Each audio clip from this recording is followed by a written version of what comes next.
কাদের সিদ্দিকী সাহসী মানুষ ভাই, আগাগোড়া সাহসী মানুষ।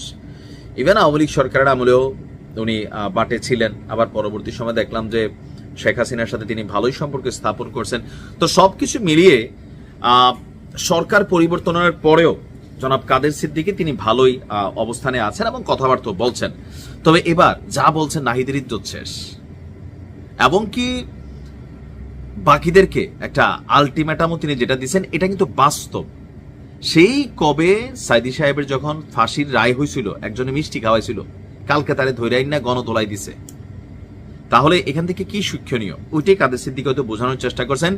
বঙ্গবন্ধুর বাড়ি যারা ভেঙেছে মনে রাখবেন তাদেরও বাড়ি ঘর আছে, আছে অবশ্যই, নিশ্চয় ফুটপাতে থাকে না, তাদেরও কবর রয়েছে, তাদেরও স্মৃতিসৌধ রয়েছে। তাদের কবর হাতে নিয়ে তো ঘুরতে পারবেন না, মানে দলকে উদ্দেশ্য করা হোক, ব্যক্তিকে উদ্দেশ্য করা হোক, যে তাদের কবর তো আপনি সাথে নিয়ে ঘুরতে পারবেন না, বাড়িঘর তো আর হাতে নিয়ে পালাই যেতে পারবেন না, তাই সীমা অতিক্রম করবেন না। ওনার এই কথাটা সার্বজনীন।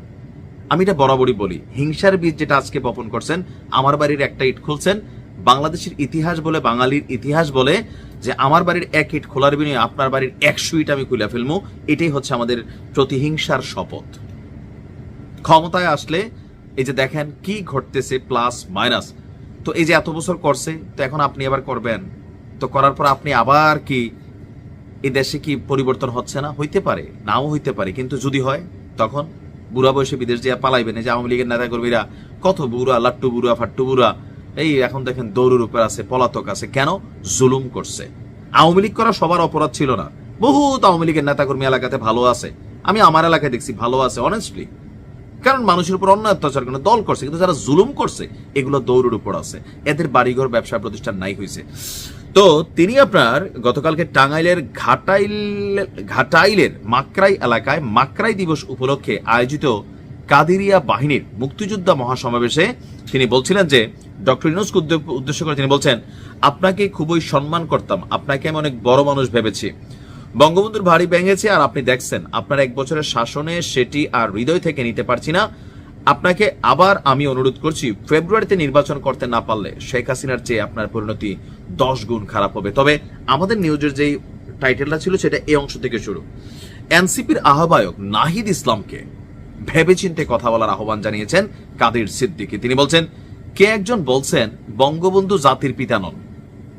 বঙ্গবন্ধু যদি জাতির পিতা না হন তাহলে আপনার পিতাকে, নাহিদের আব্বার নাম মনে হয় কাদের জানে না, অবশ্য আমিও জানি না, তবে আছে ভদ্রলোককে দেখছি, মাঝখান দিয়া 2-1টা কথা উঠছিল। যাই হোক, ওই যে এনসিপি যেদিন ইয়া করছিল আপনার তাদের সংগঠনটার যেটা উদ্বোধনী দিন ছিল, নাহিদের আব্বা বিশাল মিছিল নিয়ে সেখানে গেছে, পাঞ্জাবি টাঞ্জাবি পরা, কাকারও চেহারা বদলেছে, সুন্দর, নাহিদও ফর্সা, অনেকে কয় বাপ দৈকা ফুত হইছে এরকম। যাই হোক, তো তিনি বলছেন যে কোন সন্তানের পিতা না থাকলে সেই সন্তান সম্মানী সন্তান হয় না, সে সন্তান কুলাঙ্গার হয়। মানে শব্দটা কাদের সিদ্দিকী কই নিয়ে মারছে নাকি আমি বুঝতেছি না, হইতে পারে। কোন সন্তানের পিতা না থাকলে সে সন্তান সম্মানী সন্তান হয় না, এটার কিন্তু আর একটা ভিন্ন ওয়ার্ড আছে, ইন ওয়ান ওয়ার্ড, আমি এটা বললাম না, সেই সন্তান কুলাঙ্গার হয়। তিনি বললেন, শেখ হাসিনার পতন ঘটিয়েছেন, আমি অন্তরের অন্তঃস্থল থেকে সমর্থন করি, কারণ শেখ হাসিনার পতন আল্লাহর তরফ থেকে হয়েছে, অন্যায়ের জন্য হয়েছে, আপনাদের মুরুদে শেখ হাসিনার পতন হয়নি। এখন এটা কিন্তু বিএনপিও বরাবর দাবি করে, জামাতও করে, যে এদের ডাকে হইছে, দেয়ার ওয়াজ এ লিডার, বাট এই যে সমাবেশ বা রাজপথে সারা দেশে যে মানুষ নামছে এদের কথায় নামে নাই। পরিস্থিতি ভিন্ন ছিল, শেখ হাসিনা অন্যায় অত্যাচার করছে, মানুষ মাঠে নামছে সামহাও, অথবা মেটিকুলাস ডিজাইন ছিল, রাজনৈতিক দলগুলো তাদের রাজনীতি টমিয়ে কাটাবে, এটা আওয়ামী লীগও খাটাবে, সুযোগ পেলে খাটানোর চেষ্টাও করছে, ইট ওয়াজ হ্যাপেন্ড, ঠিক আছে। তো বলছে যে জনগণ রাস্তায় নামেছিল বলেই শেখ হাসিনার পতন হয়েছে, কিন্তু আপনারা যদি শেখ হাসিনার বিরুদ্ধে অন্যায় করতে যান, আমি কাদের সিদ্দিকী বেঁচে থাকতে তা হতে দেব না। আইন অনুযায়ী শেখ হাসিনার বিচার করুন, তাকে শাস্তি দিন, মাথা পাইতে নেব। বাংলার মাটিতে বঙ্গবন্ধু চিরকাল থাকবে। বঙ্গবন্ধু শেখ মুজিব আর শেখ হাসিনাকে এক করে দেখবেন না, মুক্তিযুদ্ধ ও বাংলাদেশ শেখ হাসিনাকে এক করে দেখবেন না। যতদিন বাংলাদেশ থাকবে ততদিন জয় বাংলা থাকবে, ততদিন জয় বঙ্গবন্ধু থাকবে, বঙ্গবন্ধু বাংলাদেশের পিতা থাকবে। এখন এই বিষয়গুলোতে অনেকে, আমি তখনও বলছি এখনো বলছি, যে কিছু কিছু উপাধি দেশভিত্তিক রাজনৈতিকভাবে দেওয়া হয়। এখন ওই যে এটা নিয়ে বিতর্ক করতে গেলে লম্বা বিতর্ক হয়ে যাবে।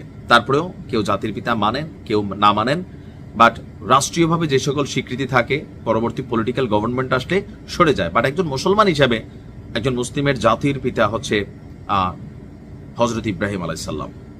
তো অনেকে বলেছে রাজনৈতিক জাতির পিতা হচ্ছে বঙ্গবন্ধু, কারণ বাংলাদেশে স্বাধীনতার আরেক নাম ছিল বঙ্গবন্ধু, সেই জায়গা থেকে ওনাকে এই উপাধি দেওয়া হয়েছে।